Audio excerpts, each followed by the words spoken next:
Je suis Alimata Konaté, je suis chef d'équipe régionale des innovations numériques à Farm Radio International. J'accompagne les pays francophones. Et qu'est-ce que nous faisons comme travail à Radio Rural International? C'est une ONG engagée dans la communication pour le développement. Nous accompagnons les radios, nous travaillons en partenariat avec les stations radio pour mettre en œuvre des projets. Également, nous avons d'autres types de collaborations avec la radio. À la fin, je partagerai les liens pour pouvoir accéder à nos ressources, comment nous contacter, comment être en partenariat avec RRI. Alors, sans plus tarder, je vais avancer. Comme le temps, on n'a pas assez de temps, la présentation est un peu longue. Alors, nous utilisons la radio pour diffuser l'information auprès des communautés, la sensibilisation et tout. Vous êtes des radiodiffuseurs en majorité ici. Venez. Nous avons en mettant en place nos projets, nous avons intégré le volet interactivité. Je sais que ça existe déjà pour les radios de façon ordinaire, de faire des émissions interactives et autres. Mais nous avons développé d'autres solutions, des solutions innovantes pour améliorer cette façon de faire, la façon de produire des émissions de qualité qui répondent aux besoins des communautés. Et comment ça a commencé? Au début de nos activités, le contexte, c'est quoi? Quand nous produisons les émissions, on voulait vraiment que les communautés puissent participer. On ne veut pas juste produire des informations diffusées, mais on veut une implication. Est-ce que les messages qu'on diffuse, c'est adapté à leurs besoins? Est-ce que les termes utilisés, est-ce qu'on prend en compte vraiment les préoccupations? Donc, dans les soucis d'avoir vraiment un retour des communautés, nous avons travaillé avec les radios, réfléchi avec les radios, comment on peut améliorer ça? Parce que de façon ordinaire, les radios utilisent les téléphones, la ligne téléphonique, des appels en direct que les communautés puissent faire, mais c'est vraiment limité avec beaucoup de défis. Ils ne peuvent pas recevoir beaucoup d'appels pour une station radio qui a un rayon de couverture de 50 km. Ils se retrouvent avec quelques dizaines ou vingtaines d'appels pour une émission de 30 minutes. Donc, alors qu'ils sont écoutés par des milliers de personnes. Nous avons travaillé un peu sur ça, réfléchi sur ces défis-là, comment nous pouvons améliorer. OK. Donc, en identifiant les défis auxquels les radios font face, comme des défis des ressources humaines et techniques pour mener une interaction de grandes masses. Imaginez que la radio doit faire une émission de 30 minutes ou 40 minutes. Il y a la personne spécialiste qui doit intervenir, répondre aux questions. Les communautés doivent participer. Ça peut être très difficile. Ça demande, il faut l'animateur travaille avec les techniciens, d'autres personnes qui vont prendre l'appel, ainsi de suite. Ça demande beaucoup de ressources que les radios communautaires n'ont pas forcément. Et même la technologie, ils sont obligés de faire avec la ligne téléphonique qui est limitée. Quand je dis limitée, je fais allusion à la capacité comment dirais, des téléphones au sein des stations radio à recevoir des appels. Ils ne peuvent pas recevoir des appels simultanés sur le seul numéro. Et également, l'analyse des données, ils vont prendre des notes, ensuite il faut analyser, il faut traiter en même temps qu'ils produisent. Donc, du coup, ça demande beaucoup de ressources. Ça demande beaucoup de concentration, ça demande beaucoup de travail aux radiodiffuseurs et ça ne laisse pas assez de temps également aux communautés de pouvoir avoir contenu. Étant donné qu'on a toujours les mêmes objectifs, produire des émissions, l'objectif de l'interaction, c'est de produire des émissions de qualité qui répondent vraiment réellement aux besoins des communautés. Donc, on a pensé, on n'est pas obligé forcément d'attendre à la fin d'une émission, ouvrir les micros, parce qu'en ce moment, les gens vont donner, ce serait de l'appréciation des questions. Si nous avons une personne ressource à côté qui peut répondre aux questions, parce que les animateurs, les producteurs sont des journalistes, sont des communicateurs, mais il y a des services techniques aussi, des spécialistes qui peuvent aborder les questions de santé, d'agriculture et autres. Donc, il faut vraiment la collaboration de toute cette partie. Donc, ce qui n'est pas toujours évident pour les radios. Également, la connaissance sur l'auditoire, ce n'est pas... c'est pas des données, les radios ne disposent pas des données collectées en grande comment dirais-je, couverture, tant que telle. Généralement, quand ils font les interventions, c'est juste à côté de la station, les villages aux alentours, pas très loin, alors que si la couverture doit jusqu'à 50 km, la prise en compte des gens. Donc, c'est beaucoup de défis. C'est un peu ce que nous avons recensé. Sur ces défis-là, on a essayé de réfléchir. Comment est-ce que nous pouvons trouver des solutions à pouvoir appuyer les radios à produire des émissions de qualité qui répondent aux communautés, à faciliter la participation des communautés. Nous avons commencé d'abord avec un service qu'on a, excusez-moi, ça me fait rire, parce que c'est comme ça qu'on avait débuté, qu'on appelait Bip à voter. C'était des appels manqués. Qu'est-ce qu'on avait, cette plateforme qui nous permettait d'associer des numéros à des questions de sondage.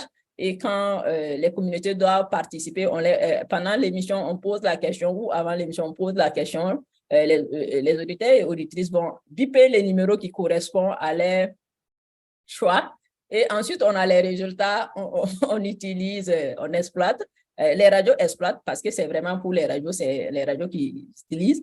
Malheureusement, ces services-là, il y avait beaucoup d'insuffisance parce qu'ils ne pouvaient pas produire des données qualitatives. On avait juste des données quantitatives qui donnent des chiffres, tel nombre de personnes a participé, ainsi de suite. Les auditeurs en demandaient plus. Donc, à la suite, nous avons réfléchi dans notre département avec la collaboration des radios, à la collaboration des journalistes, des communicateurs, à trouver des solutions qui peuvent vraiment, solutions techniques qui peuvent relever ces défis-là, ce qui nous a amené un peu à Ulusa.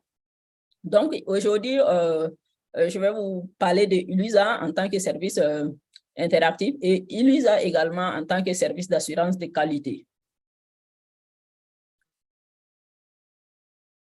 Il faut que je réduise ça, ça m'empêche de voir. OK. Je n'arrive pas à avancer. Oui, désolé.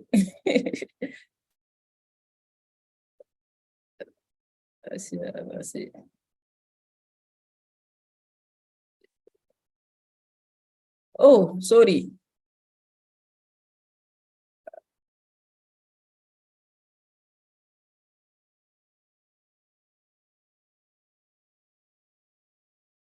Alors, à Ulusa, en tant que service interactif, on a une première plateforme qu'on appelle, en d'autres termes, Ulusa Poll ou Ulusa Sondage.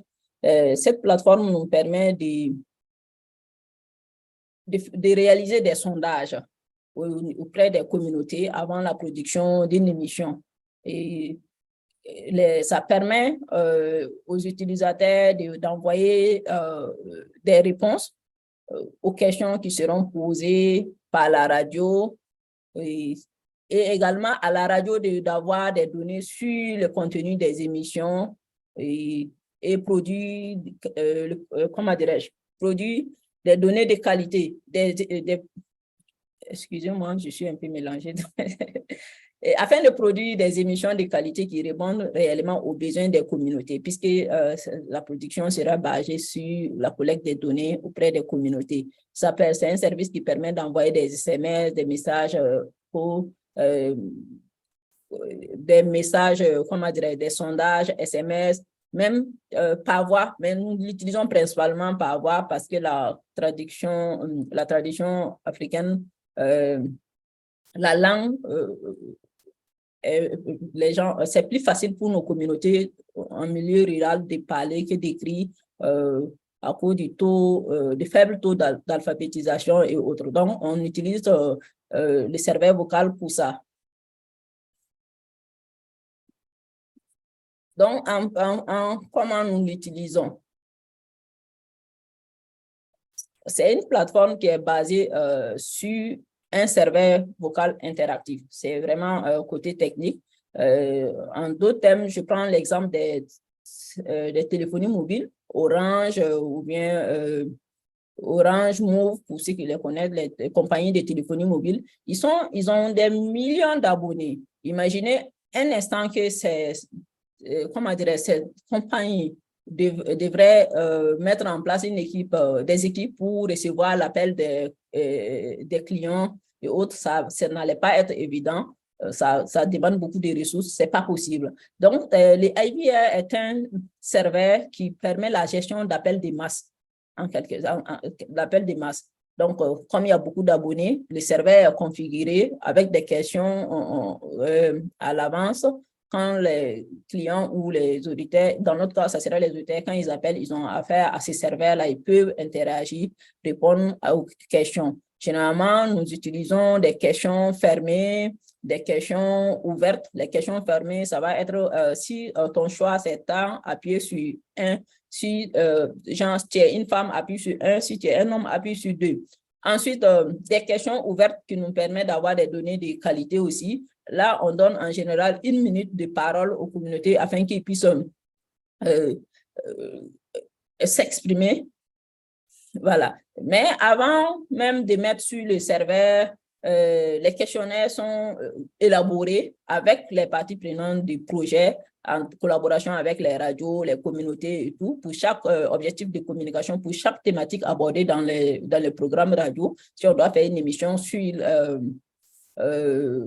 la malnutrition, par exemple, il y a un objectif de communication. Pour atteindre l'objectif, on va poser des questions. Quelles sont les données qu'on peut collecter auprès des communautés, les pratiques courantes, les difficultés par rapport au thème, les questions que la communauté se pose sur ce thème, puisqu'on aura l'accompagnement d'un agent de santé qui pourra répondre de façon très claire aux préoccupations. Donc, nous allons collecter un peu les données à l'avance pour permettre à l'équipe de la radio de se préparer, de voir l'analyse des résultats, puisque la plateforme analyse systématiquement les données et ils vont voir, mais au niveau des audios, c'est l'équipe de la radio qui va écouter puisque c'est en langue locale. Et ensuite, ces données peuvent être partagées avec le spécialiste qui verra, pour telle communauté, l'émission que à laquelle je dois participer. Voici les données qu'on a collectées auprès des communautés. Voici les pratiques courantes, les tendances, les préoccupations majeures et autres. Donc, quand le spécialiste va venir pour intervenir, en ce moment, il ne va pas le faire en se posant. Il va se baser un peu sur les données collectées, les réalités. Les communautés aussi vont se sentir plus concernées, les questions qu'ils se posent. Ils arrivent à avoir des réponses à cela. Ça aide également les animateurs parce que quand ils vont faire l'interview ou bien ils vont poser des questions, ils peuvent se référer aux données collectées auprès des communautés. Donc, une fois qu'on a toutes ces données, les questionnaires élaborés, on procède à un enregistrement en langue locale. Bon, comme ici, le public, je pense qu'il y a beaucoup de radiodiffuseurs ici. C'est pourquoi j'explique un peu le processus. On enregistre les questionnaires en langue locale. Une fois on a les éléments, on va configurer ça sur la plateforme ULISA et ensuite les radios vont ouvrir l'antenne, en quelque sorte faire la promotion du service. On va inviter les communautés. Le vendredi prochain, nous avons une émission sur la malnutrition. Voici les questions auxquelles nous souhaitons que vous répondiez avant.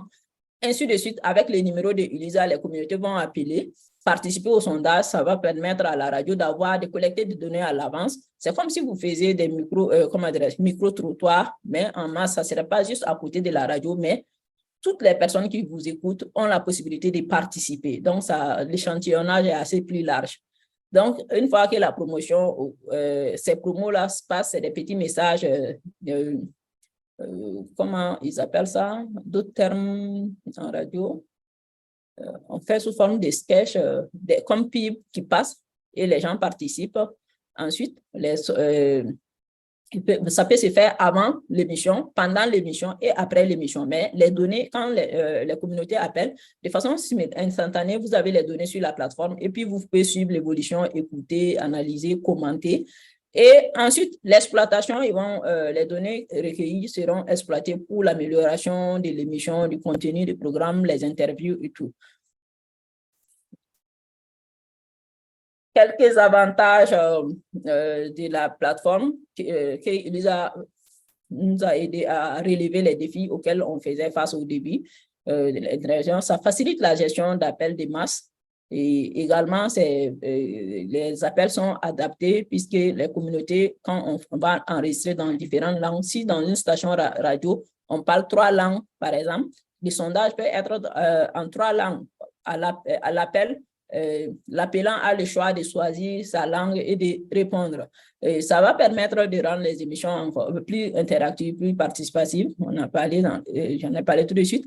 Le suivi de l'engagement des communautés, l'analyse des appels avec suivi sophistiqué, l'amélioration de l'efficacité des services de vulgarisation locaux, en ce sens que si on fait des émissions sur l'agriculture et que les vulgarisateurs doivent accompagner les radios, ils ont la possibilité d'atteindre le maximum de personnes. En ce moment, ce ne serait pas de se promener de champ en champ pour relever les défis des communautés. Les agriculteurs ont la possibilité de poser leurs préoccupations sur la plateforme et quand les vulgarisateurs peuvent analyser ces données-là et en fonction de ça, ils peuvent s'adresser aux agriculteurs, parler à travers la radio, bien sûr. Ça les permet d'atteindre le maximum de personnes, permet aux agriculteurs aussi de profiter. Donc, c'est une façon de valoriser également la parole des auditeurs et auditrices. La conduite des recherches de base sur l'auditoire, au fur et à mesure que les radios utilisent la plateforme, ils se rapprochent plus de leur communauté. Ils arrivent à voir quelles sont les pratiques courantes, les défis, les préférences, les tranches d'âge, la localité, les gens qui appellent le plus. Ça les permet d'avoir une idée de leur cartographie en quelque sorte. C'est ça, nous-mêmes, à RRI également, pour les radios partenaires, il y a la réalisation de la cartographie. Bref, et également la prise en compte des gens. En général, on constate que la participation des femmes est faible dans les programmes radio. Nous avons développé des approches avec Elisa, avec des jeux, par exemple, comme l'ambassadrice Elisa, qui nous permet de faire la promotion de la participation des femmes, de motiver les femmes à participer. Également, les données collectées sur la plateforme nous permet d'avoir un peu une idée, d'avoir des données démographiques, des données quantitatives, ce qui permet d'analyser et de voir comment on peut prendre en compte davantage l'égalité des gens dans les programmes radio. Donc, quelques exemples de la plateforme. Ça, par exemple, ça, c'est un sondage. On voit juste des questions ici. Par exemple, c'est un sondage où j'ai trois questions. Et le sondage a été réalisé avant l'émission. Ça a donné ici, bon, il y a eu plus de participation d'hommes que de femmes. Les gens qui ont appelé, on a 429 personnes qui ont appelé et 166 personnes de femmes qui ont appelé. Donc, ça nous permet en fait d'avoir une idée ici, c'est les données démographiques, combien d'hommes ont participé à cette émission, combien de femmes, les questions qui sont posées en fonction de l'objectif de l'émission. Pour les services ELISA, l'interactivité ELISA, nous avons d'autres services. Ce que je viens de parler pour l'interactivité des émissions, c'est des sondages que nous réalisons. Donc, en plus de ces sondages, nous avons d'autres services que nous ajoutons, comme les services ELISA Alerte. ELISA Alerte, nous l'utilisons en général pour envoyer des messages d'alerte aux communautés, puisque la radio, en travaillant, en utilisant la plateforme ELISA, arrive à constituer une base de données de son auditoire et on peut exploiter cette base de données-là pour informer avec le consentement des communautés, bien sûr. Voilà, c'est un service, les communautés peuvent s'enregistrer pour recevoir des messages alertes sur le programme de la radio. Ça peut être genre 15 minutes avant une émission radio, on envoie un message pour dire votre émission sur la malnutrition commence dans 15 minutes. Nous vous invitons à capter notre radio sur la fréquence tant. Voilà, ça peut être des messages aussi où on envoie des messages, mais des petits messages courts. Ce n'est pas SMS, c'est en vocal, puisque à court de, comment dire, pour éviter, pour pouvoir s'adapter aux besoins des communautés, bien sûr. Donc, il y a les sondages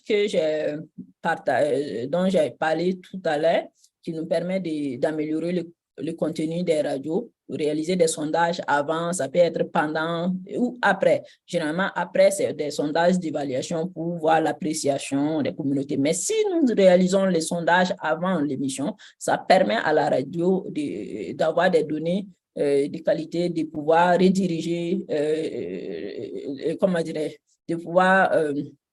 c'est un peu comme les micro-trottoirs. Quand on fait les micro-trottoirs, c'est pour avoir à l'avance ces données-là et exploiter.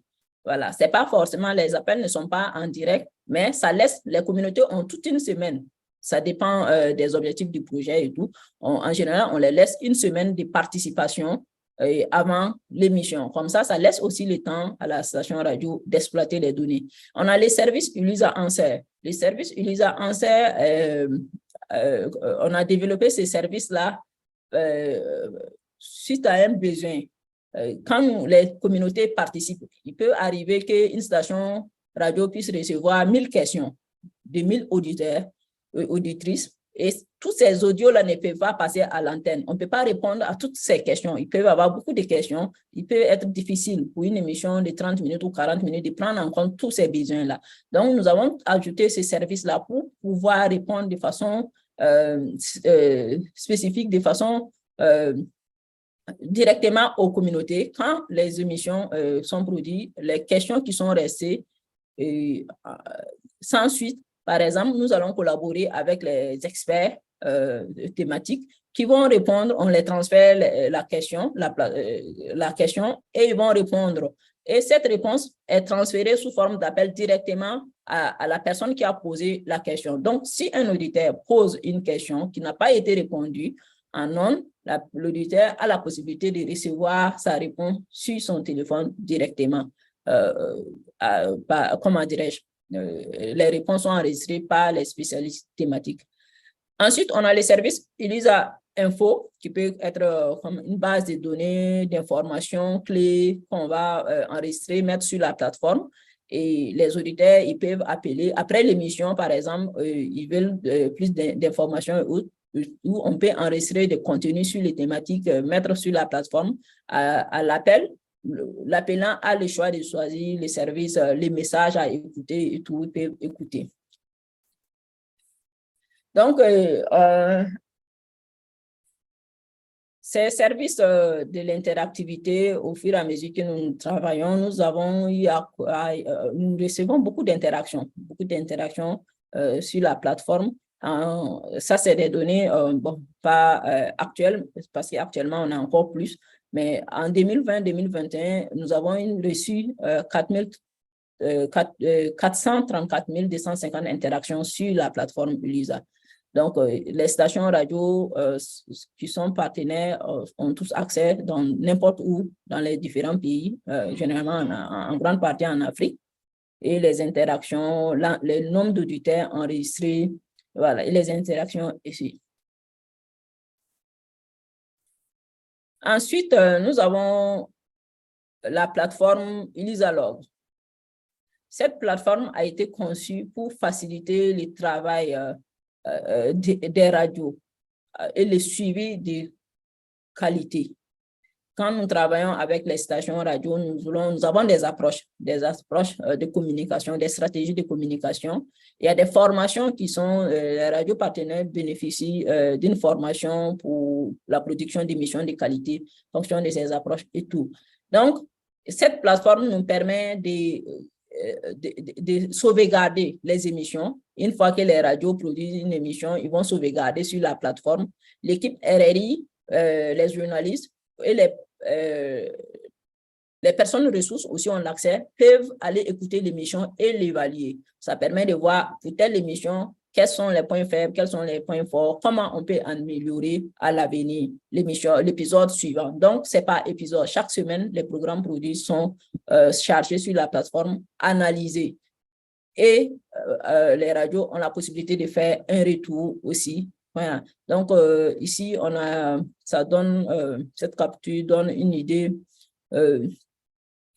sur le contenu. Par exemple, là, on voit ça, c'est un rapport d'une station radio pour les émissions.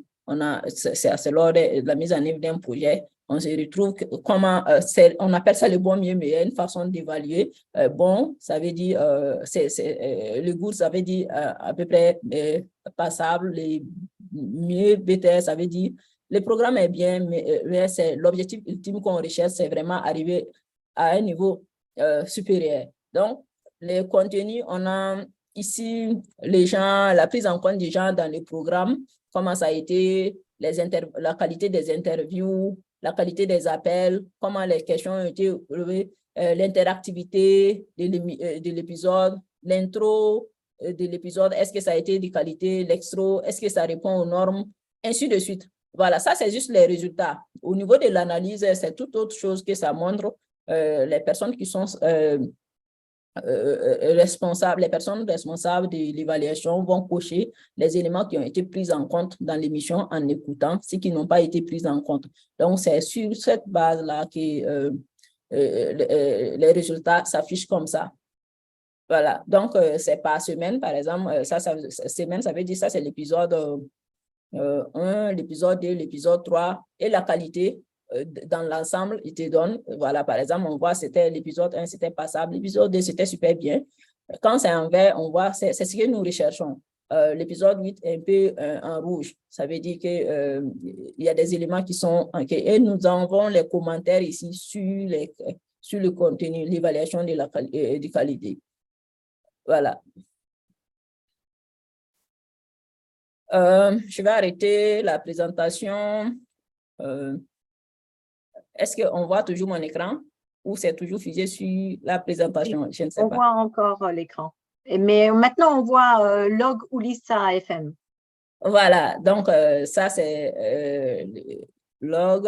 Je vais aller au sondage. Voilà, ici on a par exemple un sondage de l'épisode 16 d'une radio au Mali, Betafo, lors de la mise en œuvre d'un projet. Les gens qui ont participé, on a 1200 réponses d'hommes, 332 de femmes. C'est assez faible pour les femmes. Ça nous permet de voir comment on peut motiver encore plus les femmes à participer, comment on peut travailler plus sur l'enjeu genre et tout. Donc, des questions qui sont posées en fonction de l'objectif, pour l'atteinte de l'objectif des émissions, collecter des données. On a ça, c'est une question fermée, par exemple. Donc, les statistiques sont analysées de façon systématique. Et également les questions ouvertes auxquelles les communautés vont répondre en appelant, qu'ils appellent. Ici, on a cette personne qui a répondu.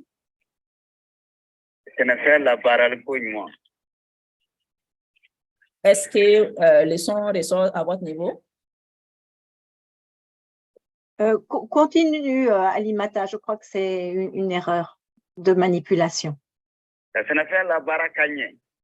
Non, c'est l'audio. C'est par exemple des auditeurs qui ont appelé. Voilà. Donc, l'audio se présente comme ça un peu sur la plateforme. Les radiodiffuseurs, ils peuvent télécharger, utiliser ça comme un sondage. Malitel, proche de vous. Bienvenue. Malitel, proche de vous. Ça, c'est pas. Veuillez patienter. Donc, ainsi de suite, ça fait beaucoup d'audio. Par exemple, ils ont reçu beaucoup d'audio ici. Donc, ça leur demande du temps pour analyser, écouter les audios. C'est pourquoi j'ai dit que ce n'est pas toujours évident quand c'est beaucoup d'appels de pouvoir répondre à toutes les préoccupations en nombre. Mais c'est pourquoi on a d'autres services qui peuvent venir en appui à la radio pour pouvoir mieux répondre aux besoins des communautés.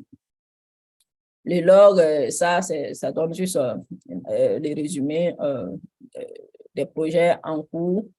Et là, nous avons la partie où on procède à l'évaluation, l'introduction de l'épisode, est-ce que ça a répondu aux normes en cochant, ça permet d'évaluer, ainsi de suite.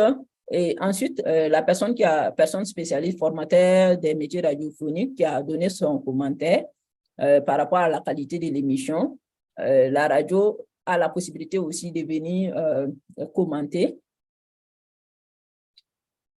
en donnant une réponse, mais l'équipe radio a la possibilité de voir l'évaluation de l'émission, ici par exemple, pour voir qu'est-ce qui a donné marché dans notre émission, l'épisode, qu'est-ce qui n'a pas marché. Désolé, la connexion est un peu lente à mon niveau.